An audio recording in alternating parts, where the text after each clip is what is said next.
No, my haere mai, welcome to tonight's live stream. I'm Monique Bradley. It's an honour to be your host tonight for the final of our 4 live streams for Diabetes Action Month. Welcome. This is the last chat for the month, and it is a panel chat tonight. It's super exciting. We've got some amazing people. It's a live Q&A, so you can be part of the chat as well, and you can send in your comments. We've got all of the Facebook pages that we're broadcasting on tonight. Feel free to send in your comments. Tell us where you're from. Tell us what you're living with at the moment when it comes to living with diabetes. Tonight we are in fact covering all types of diabetes, and we're also focusing on the emotional and mental health challenges that those living with diabetes face. So it is an open discussion, and to help me open up that conversation and to be part of the panel discussion tonight, I have 5 brilliant guests with me who all have a different relationship with those living with diabetes or are currently living with diabetes themselves. So here in the studio with me, I have psychologist and specialist in supporting young people with diabetes. This is Kiralee. Kia ora to you, Kiralee. Kia ora. Really nice to have you here. Here on the couch, also with me in the studio, I have a youth leader for the Auckland Type 1 Diabetes Camp. Great to have you here. She's also living with Type 1 Diabetes herself. This is Maddie Lord. Lovely to meet you, Maddie. You too. Super excited to have you here. Also now beaming in from Taranaki represent. Great to have you here. She is Diabetes New Zealand Taranaki Community Coordinator and Hauora Kaimahi, and currently living with Type 2 Diabetes herself. This is Mātere Ropiha. Great to see you. Oh, hello. We'll just see if we can get your sound happening there as well. Yay, we've got you. Kia ora to you. Kia ora koutou.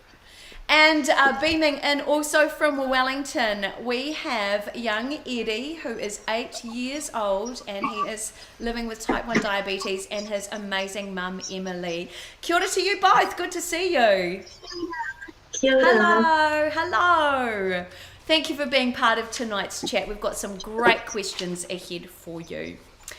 So tonight, for those of you watching from wherever you are in the country, it is great to see you. We're just going to pop back to the studio now very quickly. Thank you, Pete. Our production team, we've got our production team are doing so many things tonight to make sure everybody is with us. And as I've mentioned, we do encourage you to be part of the chat too. And if you have any questions or any comments at any stage, do feel free to share them on that chat. Now, we may not be able to get to all of your questions, of course, because we only have a limited amount of time. But after the chat tonight, if you've got specific questions for each of our guests, hopefully at the end, all of our guests will be able to pop on and answer your questions in real time after the broadcast too. Now this month we have been talking specifically about the topic of diabetes distress, and really it's the first time in all the years that I've been associated with diabetes or understood the concept of diabetes or the challenges that this conversation has come up. And diabetes distress, as we've all learnt, is something that affects people with type 1, type 2 and gestational diabetes, and is actually more common than was once thought. This year, of course, we've also looked into the concept of people who have experienced burnout, not just those living with diabetes, but also the caregivers and all the family members as well.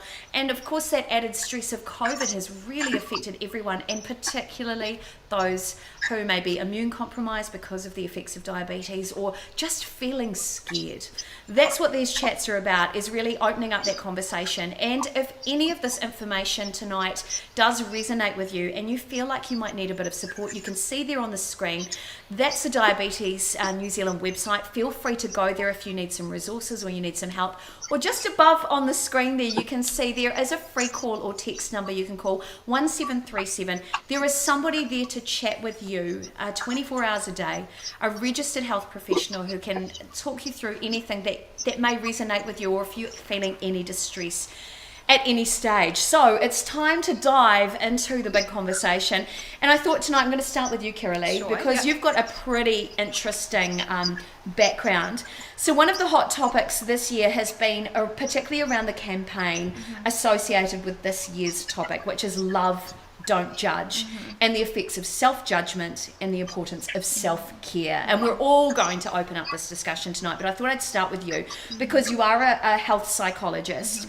And you have worked with youth living with type 1 diabetes. So first of all, I want from you, from more of that psychologist perspective, tell us a little bit of what you've seen with diabetes distress. What actually is diabetes distress in your words?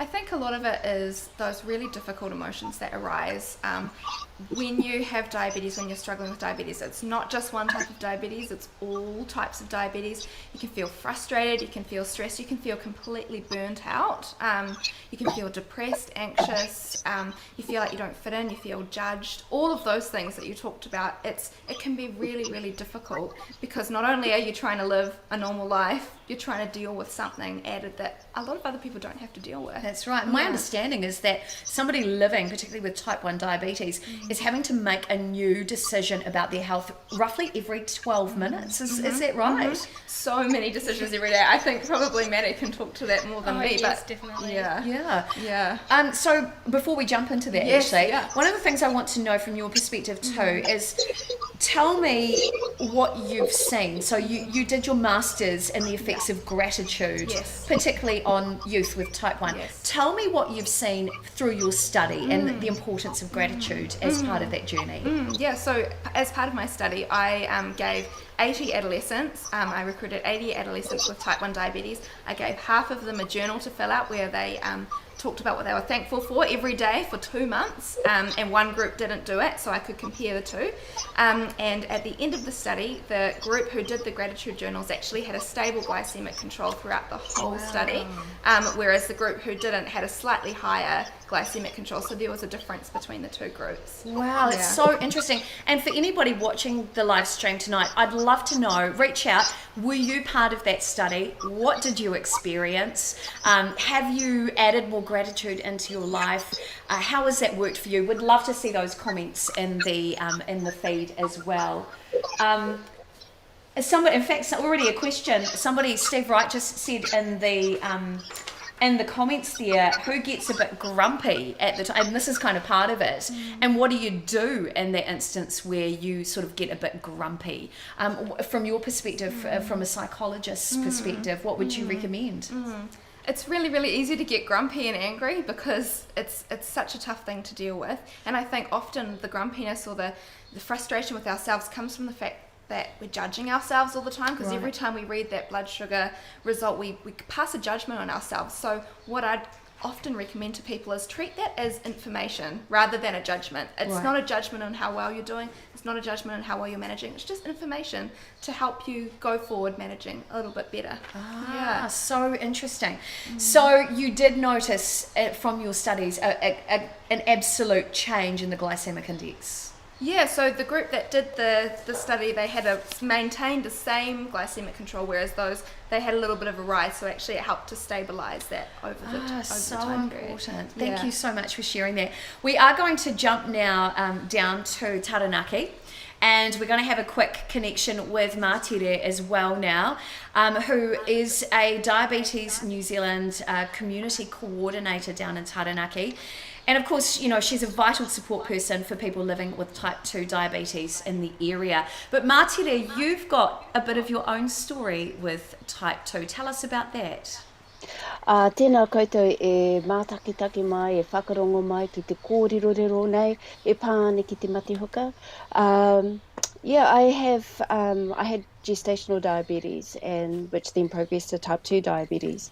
And I went through that whole thing of first thinking with gestational diabetes, I only had to handle it for nine months. I saw the light at the end of the tunnel. And then when my diabetes progressed to type 2, I then went through a whole grief, trauma, dealing with this is going to be me for the rest of my life. And so that was difficult to handle and to work through. And I get having your support person with you, because even though my husband has been awesome, and so has my daughter through my journey, I still needed to process and come to terms with what was happening with me before I was willing to engage and look at my journey and do something about it. So interesting. So in your work in the community down in Taranaki, Are you seeing firsthand people experiencing diabetes distress? What are you seeing? Oh, absolutely. And it's just recently I was fortunate enough to attend a support group down in Opunaki and hearing their stories of people turning up there. And this one man, he had been diagnosed later on in his life as type 1 diabetes and dealing with that and needing to reach out to people to speak to about his experience and what he was going through.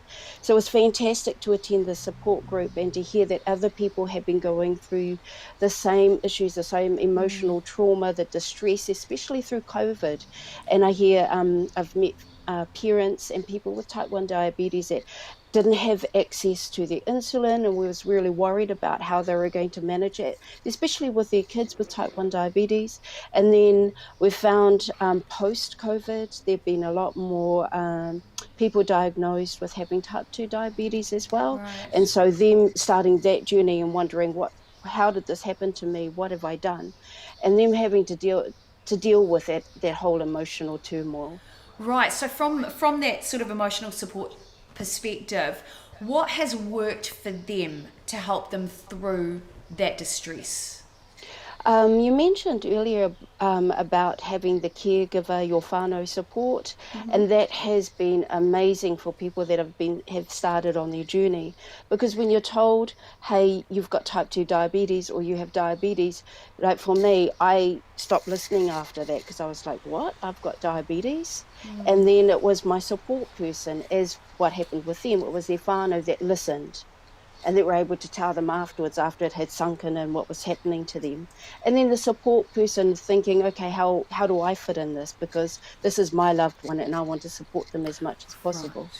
Yeah, so that sense of whānau has been really important to help people Yeah. through this year, would you say? Yes, it has been. And I think it's really important. And although in saying that, sometimes whānau, they have to deal with what that means for them. Yeah. And that can be just as difficult. Yes, I agree, and that's actually one of the topics we'll be diving into a little bit later on. Martire, thank you so much for your input, and it's good to hear a little bit about your story too. All right, so we're back here in the studio, and I've got Maddie on the couch with me. Now, Maddie, you're 17, right? Yes. How old were you when you were diagnosed with type 1? I was 6, just about to turn 7. Do you remember much of that time? Yeah, I do. It was quite a crazy time, but pretty much I started getting very sick, very tired, constantly exhausted, just no energy at all. We went to the doctors and I was rushed to Starship by ambulance. Wow. And then I had pretty severe DKA and stayed in the hospital for about a week. And then went home. So do you remember much about, obviously you remember the physical things like that you felt sick and that you felt, you had to rush to hospital, all those physical things. Do you remember much about how, you're so young, but do you remember how you felt internally, like emotionally at that time? I was pretty confused. I really didn't know what type 1 diabetes meant when they said I had it. Or I honestly had no idea what would come and the emotional impact it would have on me later in life and everything that comes with it. Wow, that's such a big topic. So let's talk, we're talking this year about diabetes distress. Yeah. Is that something, if you don't mind me asking, is that something you've experienced? I'd say so, yeah. Especially when there's days when your blood sugars are super high and you're sick and you just can't get them down and it doesn't feel like they're ever going to come down and you just get so upset and you just, can't see a way forward. In that moment, what are the things that you do to look after yourself? I would say I try to take a step back, just try to remember it's not my fault. I haven't done anything wrong myself, and take it day by day. Each day's like a new day, and there's like hope of your blood sugars coming down and just doing your best, talking to people, talking to my parents, family, just try not to let it get to me that much. Are there physical things you do? I know for some people who are experiencing, I know depression is very different from diabetes distress. I know some people who are struggling with depression, one of the best things they can do is get up and go for a walk. Are there physical things or physical triggers you use to help change your distress state as well? I think listening to music, maybe watching a movie, try and just take my mind off it for a second, just forget for a moment and then don't let it get to you. Yeah, it's so. I think all of this this information is so important to share. And if you're watching and you have a teen with type 1, please encourage them to come and watch, because we've got loads of really cool information to share with you guys tonight. Now, as a youth ambassador for type 1 as well, one of the things that we've talked about in the last couple of weeks is the importance of going to things like the camps. Yeah. How's that worked for you? Oh, I've been on so many camps and I've loved every one of them, and now I'm back as a youth leader and enjoying it even more. I think it's really nice to see other people that have diabetes as well, get to know them, get to relate to them, and just see new people and meet people that are going through the same things as you, and you don't have to explain yourself all the time when things go wrong. Yes, I understand that. You feel like there's no explanations needed. Yeah. You will get it. Yeah, everyone just accepts you. It's really nice. Yeah. Oh, that's so good to hear. So if you do have someone young in your family, do reach out to your local support groups and find out how your child can perhaps get involved with some of these events. Maddie, thank you so much. Right, to introduce you all to Emily and Eddie, we're going to head down south again. We're popping down. I believe you're in Wellington, are you? Are you in Wellington? Awesome. Great to have you. Emily, we're going to start with you. Kia ora to you both. Emily, if it's okay with you, Eddie, can we get your mum to tell us a little bit about your journey with diabetes? Is that cool? Yeah. Awesome. Hi. Hey, Emily. Edie started to get sick. He was really tired. He was having accidents, and we went to our GP a few times.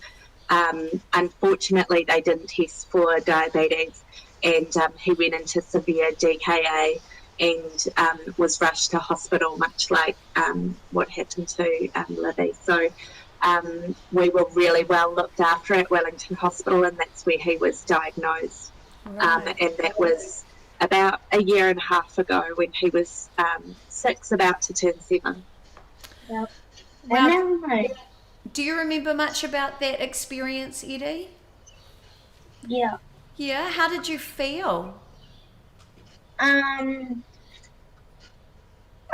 I felt good after the first couple of days because it was really fun in hospital. So they looked after you well, did they? Yeah, I found it really fun because I got to have jelly all the time. Wow. So, Eddie, one of the questions that I wanted to ask you is, for other children or parents of children that might be watching tonight, what advice would you give other children who may be living with diabetes about staying positive?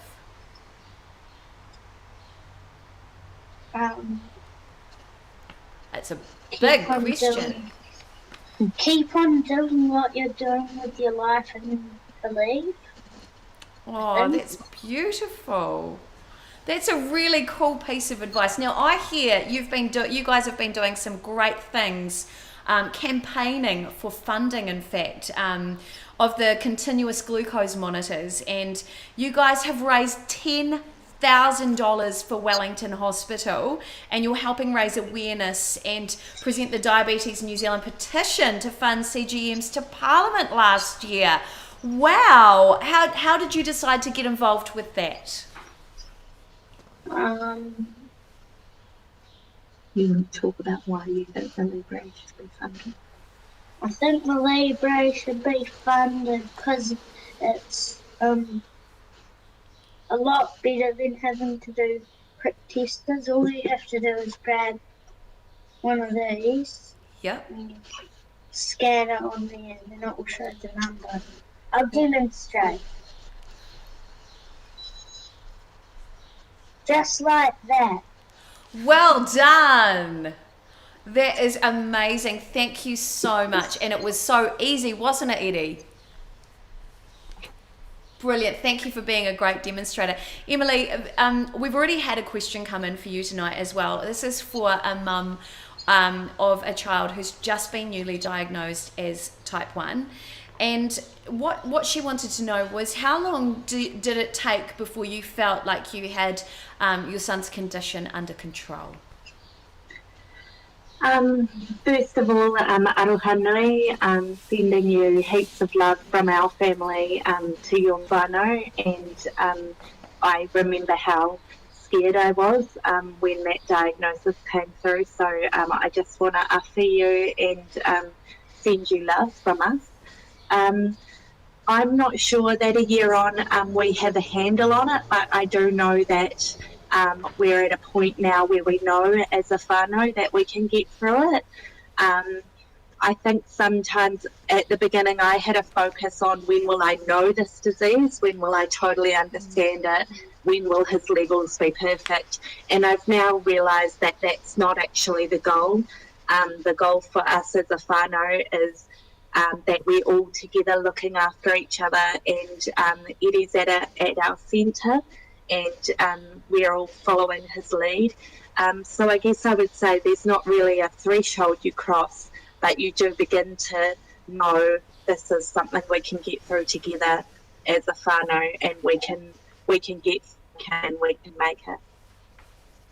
And I think that's one of the messages that's really come through this month of live streams, is the importance of you're not in this alone.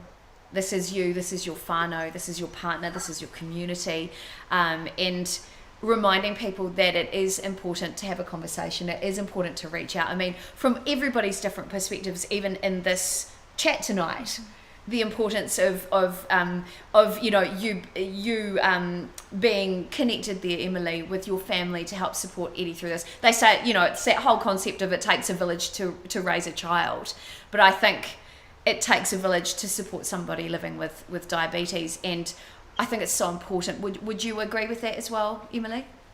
Oh, absolutely. And I think, you know, the other parents, T1 parents, because I was already writing online before this happened, it was quite obvious that I was suddenly not online, and people were asking if Eddie was okay because he'd had health problems prior to this. So quite early we said to Eddie, how do you feel about us sharing your type 1 journey? And he was really keen on that. He wanted other kids to know about it. So I went online and said, look, this is type 1 diabetes, and immediately we were just overwhelmed with the most wonderful messages from other parents. The community is really incredible. We've been off, you know, people have said, oh, we'll come over and help you set up your meow meow, we'll help you. Wow. You know, these are really good for low sugar snacks or low carb snacks, or, you know, there are a lot of people out there where you can text in the middle of the night and be like, I can't do this, I'm so afraid to go to sleep, and they'll be like, I'm right there with you, you're not alone. And as a parent, that is incredible. And then of course Diabetes Youth Wellington and the other youth wings are amazing, because it means Eddie can be around other kids and meet other kids, and we get to meet other parents. The T1 community is really incredible, and we're very lucky to have it, because that is our village. Yeah, I think one of the things that's come out this year, especially with the effects of COVID, is, you know, that constant message of that we're a team of 5 million. But I've said right through all these live streams, it feels, as I'm learning more about people living with diabetes, that it's a whānau of 5 million. You know, we really are all in this together, and the stories of support have just blown my mind. For those of you who, by the way, who are watching this and might be feeling like you are alone, again, there is information at the top of the screen there. If you need help or support, text or call 1737. And at this stage of the night, I do have to share with you that we have had health professionals in these live streams, and it's really important for anybody to know that if you are watching this for the first time, none of these sessions are here to diagnose you at any stage. We've got a disclaimer to share. These are expressions or opinions expressed by people who are living their own type 1 or type 2 or gestational experience, or have had professional hands-on expertise of supporting those living with that. It is really important, if you are experiencing any of the symptoms associated with diabetes distress, or the health symptoms, the physical health symptoms, do reach out, talk to somebody, talk to a health professional. They are trained to help you through these challenging times. We have had so many questions from the Facebook chat. First of all, Cassidy has sent in a question which says, how do you relax when you are really struggling with diabetes distress? A very good question. We'll start with you, Kiralee. How can people relax in that situation? I think when it's a really acute situation, when you're feeling those rising feelings of stress or anxiety or panic, it's really important to notice what you're feeling. Just have a quick think, what's going on in my head, what's going on in my body, then actually really kind of ground yourself. So push your feet into the floor, take a few really deep breaths, because then that resets the stress response in your body, which also helps your mind to feel a little bit less stressed. Also talk to someone, and then also if you're feeling really distressed in that acute phase, look around the room and look for all the blue things you can see and say them out loud, or go get up and get yourself a glass of water. Put a cold flannel on your face, or do something like that to actually help you get back down to where you are now. I think for the more long-term type distress, it's really important to remember that you're not a failure. You know, you're dealing with something that other people don't deal with, and so it can be really easy to judge yourself and feel like you're a failure, but no one gets anything right 100% of the time. And so actually true. Being kind to yourself like you'd be kind to a friend, because I can almost guarantee you wouldn't treat a friend the way that you treat yourself a lot of the time.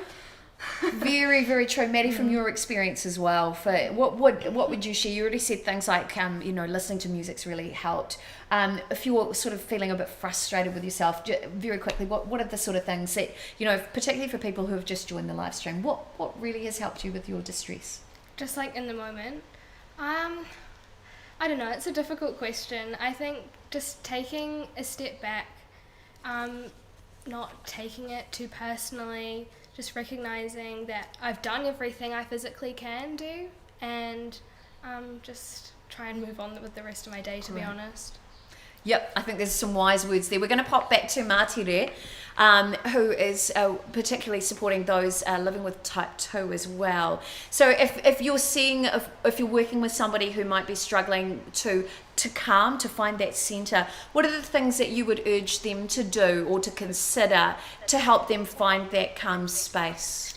If I could just, for my own experience, when I decided to take hold of my my health and my journey into diabetes, at that point I was on fast and slow acting insulin, so I was injecting 5 times a day. I was on oral medication. I was on a statin.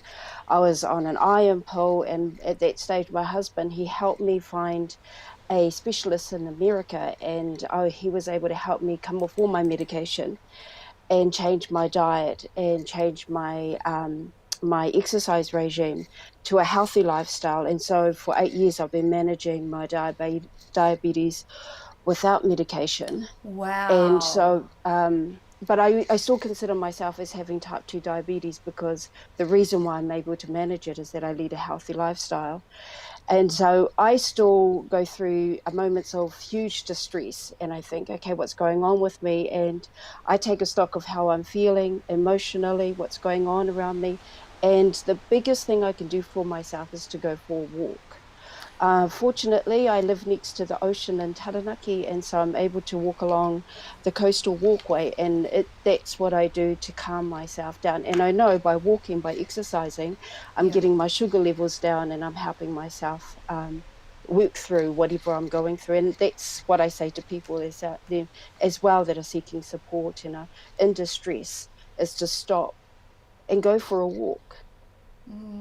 Beautiful. I love it. Get your feet on the sand, get your feet on the ground. That always helps as well. Emily, let's pop down to you.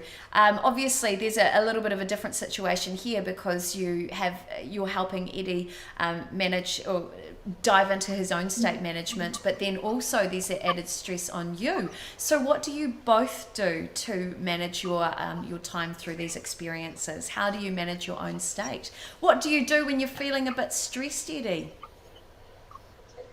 I put on the heaviest instrument music I can find on YouTube. Oh, what was that? Can you say that a little bit louder for me? I put on heavy metal music. And does that help, does it? Yeah.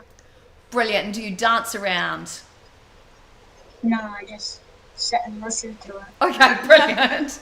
Emily, what about you? Have you noticed there are particular things that helps Eddie maybe when he's feeling a bit of fatigue or feeling a little bit of a grr coming on, as can happen when you are living with type 1? What are the things that you guys do together, and how do you support yourself?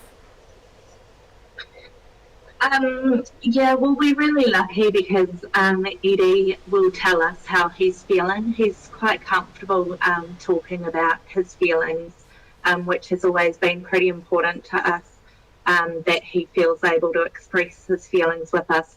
So he'll often come up to us and say, I'm feeling really angry, I'm feeling really sad. So we talk about that more than I'm feeling low or high. We use the Libre for testing that. Yeah. So if he's feeling angry or upset, then we try and do something like, put on loud music so the whole family can sort of have a jump around the lounge and get all of our frustration out. Or we'll snuggle up on the couch, get some popcorn and watch Bondi Rescue. Hey, hun. And we also have a rescue greyhound, so we like to take the dog for a walk. So we try and get out as much as we can, but we often find that when Eddie's feeling really tired, that sometimes just a bit of TV and a lay down or reading a book together works best, because it usually means he's just really tired. Yeah. So the key for us has just been making sure that Eddie can always tell us how he's feeling emotionally, and know that there's no, however he's feeling, it's okay. Yes. So. And that's one of the things that's really come out this month as well, is the importance of open communication, regardless of your age. Being able to say, hey, today I don't feel so good, and feeling okay to be able to say that. And this is what I'm actually loving about the live feed as well, is people are saying, yes, my husband gets grumpy. I really struggle when I miss my meds. I'm really struggling with with being able to relax. I can't sleep properly. All of these added things. For those of you who are on that stream, if you have found things like these people have all found things that really work for them, can you share in that live feed as well those success stories too? Because I'm a firm believer that we all have wisdom through our life experience that I think is really worth sharing, that may help someone else in their own journey. So please be part of that chat on the live feed. Share the things that have worked for you. I like to call them joy triggers personally. So if I'm feeling a bit flat, I always try to find something and have it written down as a reminder of how I can change or manage my state a little better. And that seems to work for me. And that's really what I'm hearing from all of you guys tonight too. So keep those questions coming in. I'm just going to take one more question. And do please remember to call, as people are reminding each other in the newsfeed as well, do text or call 1737. There are people there to help you. Some people who are saying it's just a whole lot of stress trying to manage their stress and trying to manage their diabetes. I agree, which is why it's really important if you are struggling to reach out for help. Okay, so here's another great question from Cassidy. What can you do when it comes to workplace discrimination because of diabetes? We are about to head into a big chat around stigmas and discrimination. How can you make people understand from a deeper level rather than just science or time? Diabetes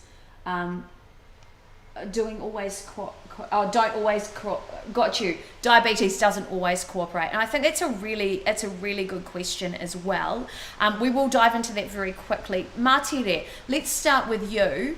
From that perspective of those you're supporting in the community, if they are really struggling, say with their blood sugars, they're at work, they might be struggling with discrimination as well.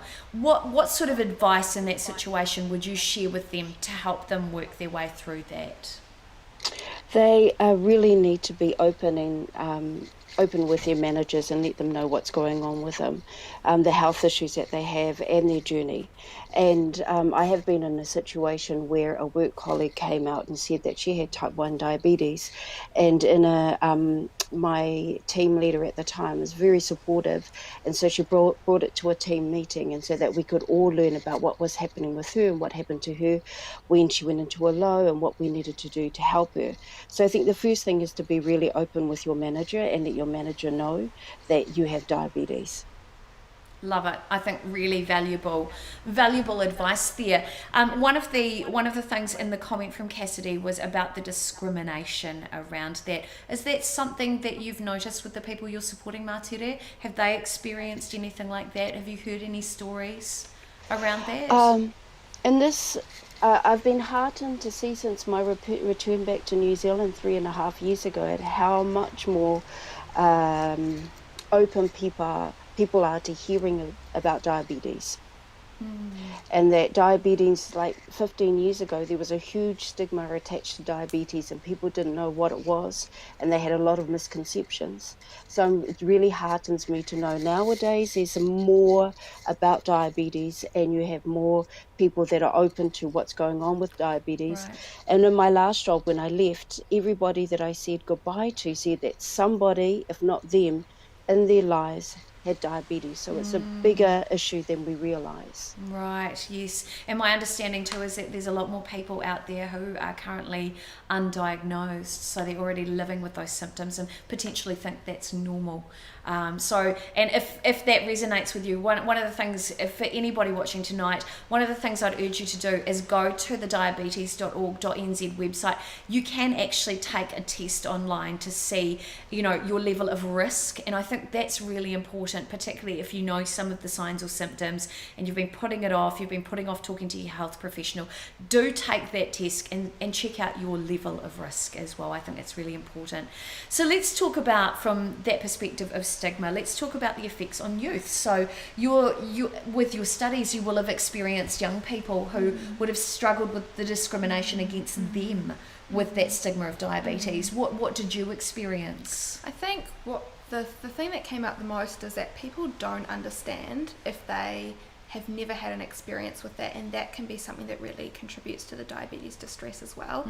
And so, kind of like Matere said, just really being open about what's happening with you. I know sometimes that's not always very well received, but you can only speak about what you've experienced. Of course. And also realizing that if others pass a judgment on you, that's not actually a reflection on you, it's a reflection on them and their opinions. And so, as hard as it is, trying not to take that to heart is really important, and actually reminding yourself of the positive things, or of the things that bring you joy, that actually those people can't take away from you, even with their nasty comments. That's so true.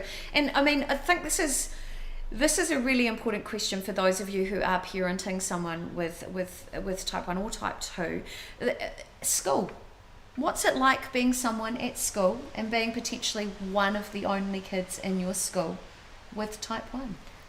I've been lucky enough to have an incredibly supportive group of friends and teachers and school, but I've definitely had questions, people saying, oh, I don't want to touch your blood testing meter, that's disgusting.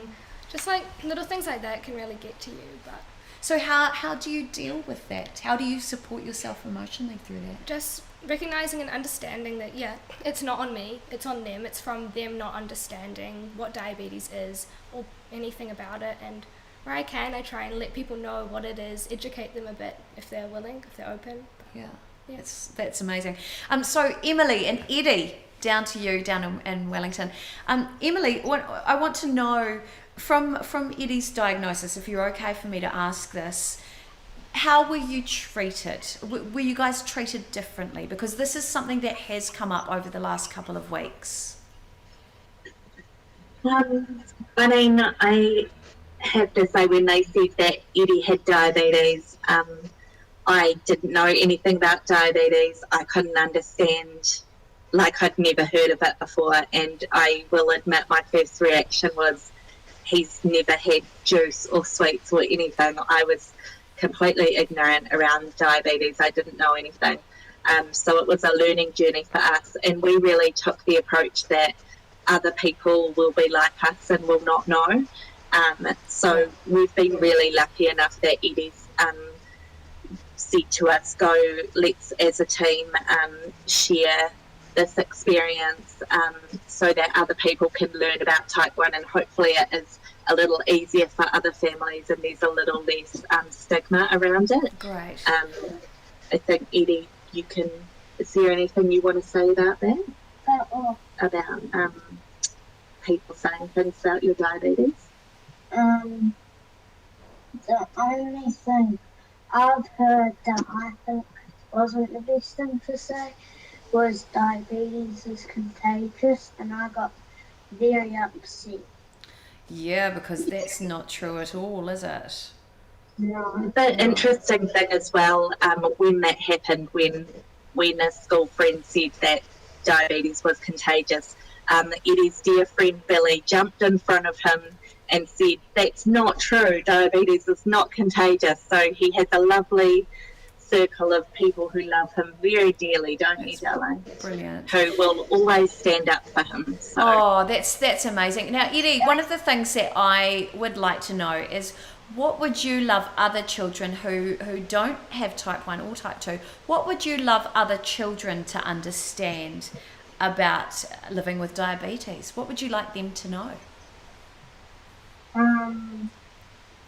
That if I have to stop doing something, not getting upset, or tagging. If I was tagging, I have to stop and do a test, not tagging me. I don't know if you heard that. Did you hear that? I okay? did. So, like, if he's doing too much, just to make sure that every so often he taps in and checks where his sugars are at and things like that, and that's just part of his process, right? Yeah, he's very of the belief that if you're playing tag and somebody with type 1 has to stop, you can't tag them. Yeah. Oh, okay, got it. And you give them 10 seconds to run away. I think that's a good rule to live by. So it really is about giving people with diabetes, giving them a little bit more emotional support and friendship support. Does that sound like a good idea? Yay, I think so too. And in fact, that's one of the things that I'm noticing about this year is that, you know, every one of us can do something to support somebody living with type 1 or type 2 or gestational. You know, at the core of it, I think Kiwis are primed for showing kindness and understanding and compassion. That's who we are as a culture. And that's, again, some of the stuff that's really come out here through this month of Diabetes Action Month. And this is what we're seeing in the chat as well. And Cassidy just said, that happened to me too, Eddie. Just give them hugs to make them think they got it. So lots of hugs all round, I think. I'm just making sure I'm covering everybody's topics.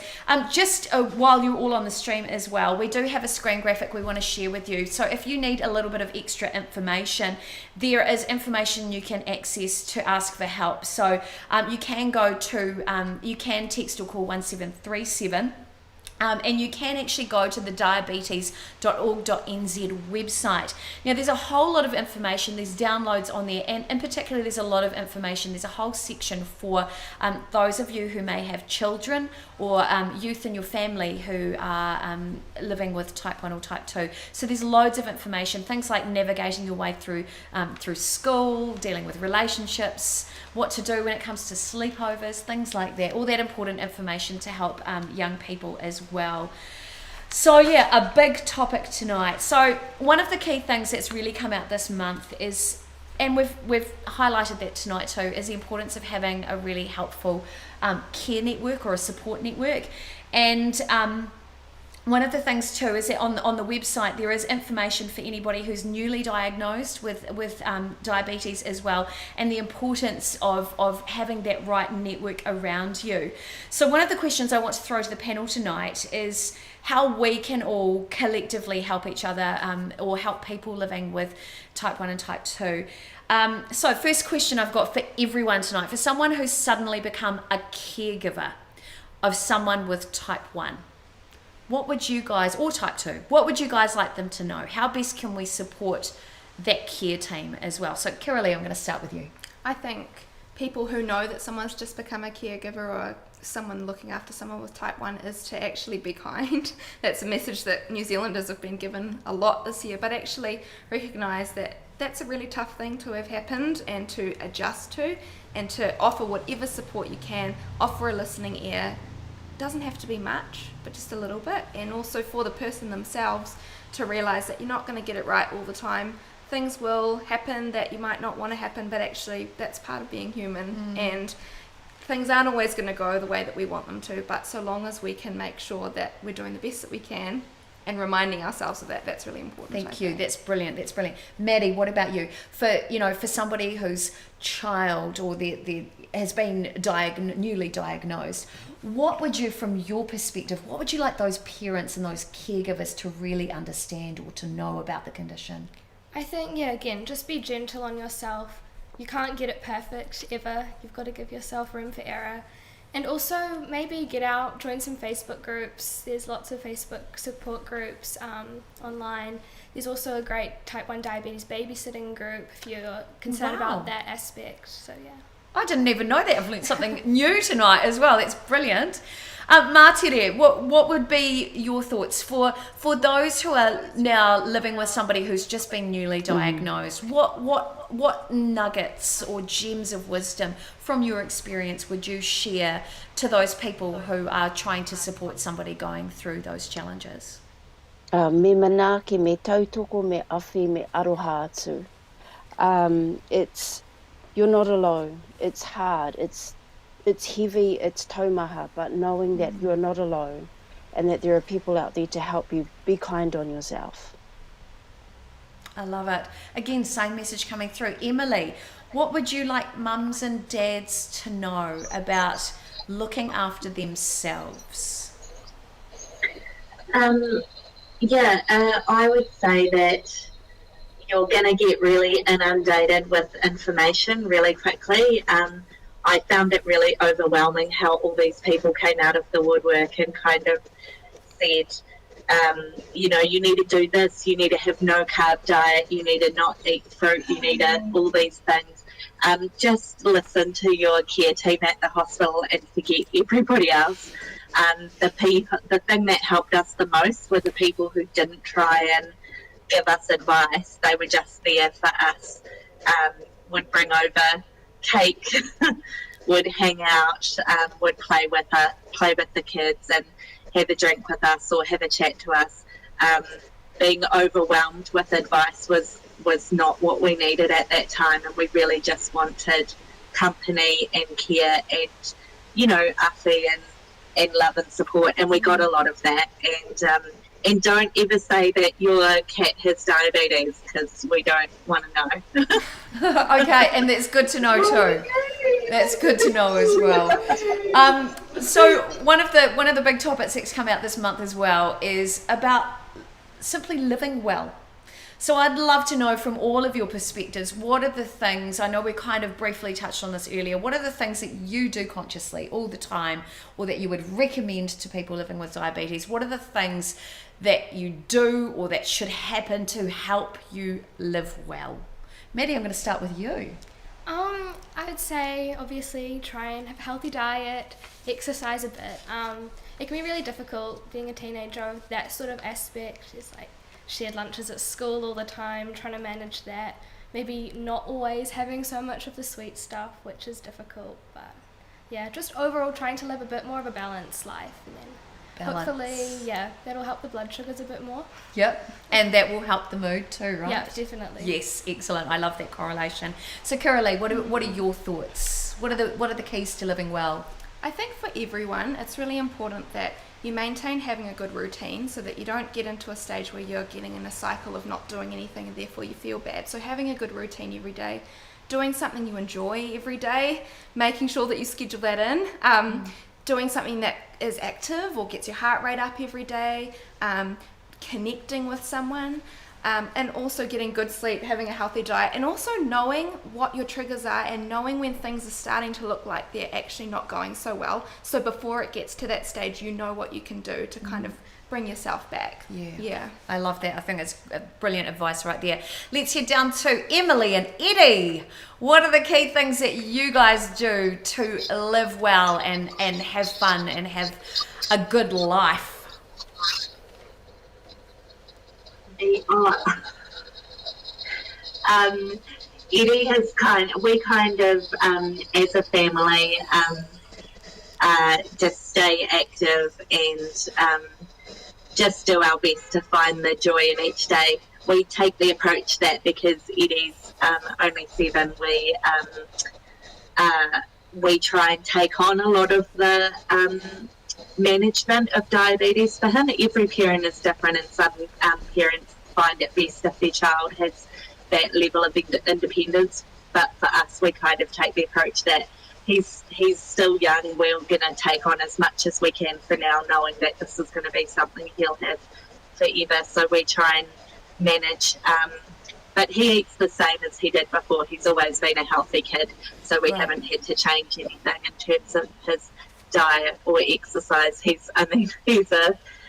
never stops running around. So yeah. Brilliant. I love it. Martire, what about you? What do you think the keys are to living healthy and living well? Early on in my journey, I disengaged when I found having diabetes overwhelming. And then it took me a while to re-engage and then take hold of my diabetes and self-manage myself. So one thing that I would really encourage people to do is to engage and take hold of your journey and know what your body needs, what your hine ngaro needs. And for me, my family, we celebrate all the little things. I love it. I love it. So many great comments and questions coming through that all support everything that you guys have been talking about tonight, and in fact throughout the month. And Kathy Smith, who also agrees with you, Maddie, Facebook support groups are a really great help. So thanks for that tip. So do have a look through social media. Remember to reach out, open up that conversation. That seems to be the message we're hearing right throughout the month. And if you could all finish up with the one thing you would really like people to understand about living with type 1 or living with type 2 or gestational, dealing with the stages of gestational, what would you like people to really understand and know or take away from tonight's chat? Kiralee, let's start with you. I think it's the small steps towards well-being and the small steps towards getting where you want to be. You're never going to be able to get there straight away. It's always about making those small goals. It's about taking care of yourself, knowing what you need, knowing what you enjoy, and just taking little steps rather than trying to do it all at once, because then that's when it becomes overwhelming. Oh, well, yeah, it makes a lot of sense. Maddie, what would you like people to take away from tonight? Just having compassion for others, having compassion for yourself. We're all going through it. It's really difficult. You've got to accept that it's difficult and understand that you're doing your best. Everyone else is doing their best, and that's what you can do. Oh, I love that. It's such a great message. It's beautiful. And finally, in Taranaki Mātere, what have you got for us? What would you like people to take away from tonight's chat? Me manaaki. I love it. Kia koutou. Love it, love it, love it. And finally, Emily, what have you got for us as well? What's your final thoughts? What do you want people to understand or take away from tonight? Just exactly as Maddie said, I'm incredibly inspired by just the resilience and strength and of people with diabetes. I meet so many people with diabetes and children with diabetes, and I'm just in awe of the way they, put up with so much, and I just have so much compassion for them, and I hope that everybody does, because it's really relentless. It really is, and Manaki, it's exactly as has been said. Yeah, I love it. Thank you so much, Emily. What a night. Thank you to you all for being part of the chat. It's important to remember too that the Diabetes New Zealand website has loads of information on there for anybody with type 1, or for information about type 1, type 2 and gestational diabetes, so you can learn more about the condition, whether it's affecting you directly or affecting somebody that you love and care about.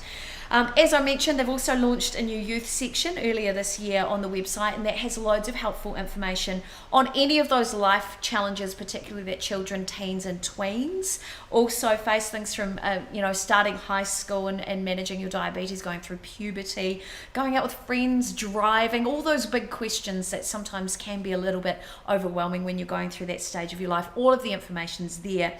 Now, if you are a big supporter of Diabetes New Zealand like I am, you can do your bit as well. So for those of you who are in the wider community and you want to do your part to support Diabetes New Zealand, to support those living with diabetes, it is Diabetes Action Month, and you can get one of these beautiful t-shirts that I absolutely love. It says here, "Love, don't judge." I've been wearing that with pride this month, which has kindly been designed by our friends at Mr. Vintage. You can get that and some of the other brilliant merchandise, like you can see here, the Love, Don't Judge cup. I think it's a great reminder, not just for this time of year, but for all year round.